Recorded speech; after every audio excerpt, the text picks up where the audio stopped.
ichib kelgan yetmagandek mashina haydab qayerga ketyapsan? Nimaga buncha vahima qilaverasiz? Shunday ko'chani boshiga boraman, qaytaman. O'g'lim, ko'nglim notinch, qo'ysang shu. Guvohnomang ham yo'q. Hech narsa qilmaydi dedim-ku. Tinch qo'ying meni, iltimos. Ma'lum bo'lishicha, Shahrisabz tumanida spirtli ichimlik iste'mol qilib, mast holda avtomashina boshqarib ketayotgan erkak yo'l patrul xizmati inspektorlari tomonidan to'xtatib qolindi. Ma'lumotga ko'ra, yo'l patrul xizmati inspektorlari tomonidan Damas rusumli avtomashina to'xtatiladi va haydovchi spirtli ichimlik iste'mol qilgani aniqlanib, unga nisbatan ma'muriy bayonnoma tuziladi.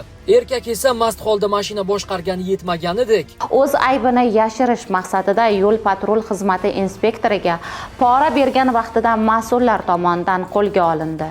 aniqlanishicha, haydovchi mashinani jarima maydonidan chiqarish va yengilroq chora ko'rishlarini iltimos qilib, inspektorga 800 AQSh dollari pora berishga urinadi.